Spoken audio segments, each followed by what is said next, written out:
I really liked his tape. He was the biggest riser on mock draft database of all rookie receivers.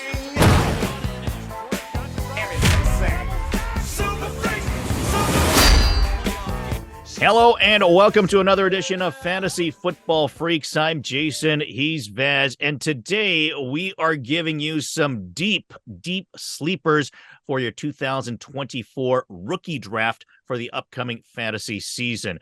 Now, we've given you suggestions on players that we like. We've given you our mock drafts. We've given you our rookie rankings, but these players are guys that, for deeper leagues, in more competitive leagues, maybe if you have a 4, 5, or 6 round rookie draft, depending on how deep your league is, these guys can help you out. And of course, Vaz is our expert and he's dug into these. So Vaz, let's get into the first player that you are looking at for deep sleepers.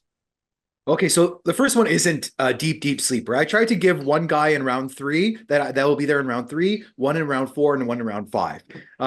So my round 3 sleeper is Javon Baker for the New England Patriots. He went at the top of round 4, and for me, he was a better prospect on film than Jalen Polk, who went in round 2. And when I look at their depth chart, the New England Patriots, they have a lot of guys that can run good routes, like good underneath routes, like Juju Smith-Schuster and Demario Douglas and even Jalen Polk. But then, perimeter players that win deep, they don't really have anybody other than Kendrick Bourne, who doesn't really scare me. I think that Javon Baker is capable of being like the number 1 receiver with the Patriots, and you can get him at the top of round 3 in your rookie drafts, or even in the middle of round 3. I really liked his tape. He was the biggest riser on mock draft database of all rookie receivers. And then he went to, some will say, a bad landing spot with the Patriots, but I see it as a great landing spot because there's plenty of opportunity for him to win the starting role on the outside with really no competition. So I don't think that, Juju or even Jalen Polk are perimeter players. And I think that's exactly what he is. And I've seen him win on deep routes repeatedly on tape. So I will be targeting him in the early round 3 in all of my rookie drafts. Okay. Yeah, I've got him certainly as a buy guy. I have him listed 28th on my big board and certainly am a big fan of his. Like I said before, I like him for a yard after the catch. I like him for jet sweeps and wide receiver screens as well. A very, very shifty player with the ball in his hand. Let's take a look at the next guy that you are talking with deep sleepers.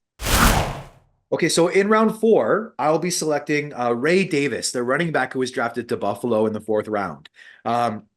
I had to look at the Bills depth chart to see who is the number 2 running back on the depth chart before he got there, because I had no idea. But if you're unsure yourself, it's Ty Johnson. Ty Johnson and Darrington Evans are their other running backs. So guys that have never done anything. So I think, it's clear that Ray Davis is immediately the number 2 running back in that backfield.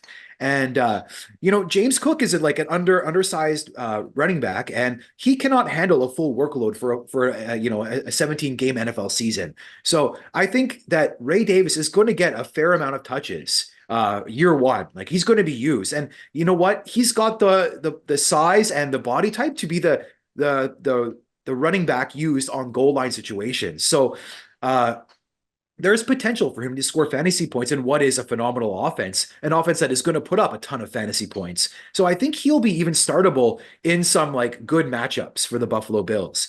So if you can get this guy in round 4, then I think you have to target him. And then, you know what, if James Cook got hurt, he could be a league winner. And this guy's on the board in round 4. I think it's an easy pick for me in round 4, early round 4, Ray Davis. Yeah, I've always said that I like running backs on good teams, and Buffalo certainly is seen as a good winning team, or certainly a team that could and should have leads in the 3rd and 4th and hopefully run out the clock.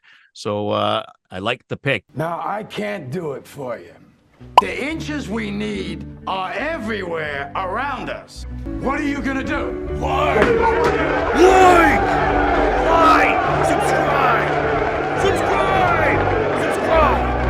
Subscribe! And you've got one more for us, Vaz, a deep sleeper. Who you've got? Yeah, so my final one is one that you could target in round 5, so a very deep sleeper. But he's a guy that I really like. It's Rashaad Ali. He was drafted in round 5 to Baltimore. I really liked his tape before the NFL draft. I had him ranked considerably higher than a lot of running backs that were projected to go ahead of him, and I was satisfied with the draft capital in round 5 of the NFL draft.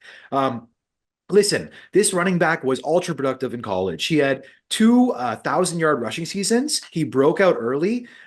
One was in 2021, but then he had a knee injury that set him back in year 2. But then he came back with another good productive season last year. And when I saw his tape, like I saw a very creative runner with good patience that could run between the tackles, run out wide, catch the ball, a 3-down running back. And for me, he went to a good spot in Baltimore. They have a good running offense. Of course, they've got Derrick Henry in front of him, who's going to get a lot of touches, but he's aging.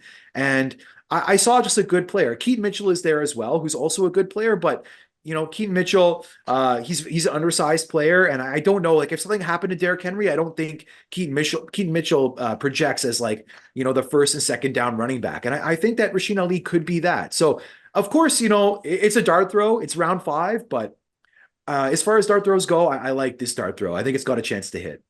Yeah, well, hey, if it's a dart throw, but you've got good aim, then it's probably still a good dart throw. Thanks, Vaz, for your list of 2024 rookie sleepers. If you agree with the list, or even if you disagree, let us know by commenting below, or join our Facebook group and join the conversations over there. There's a link in the descriptions to our Facebook group as well, where we talk about fantasy football stuff. So do join us there, like this video, and subscribe to the channel as well. Otherwise, we'll see you next time on another edition of Fantasy Football Freaks.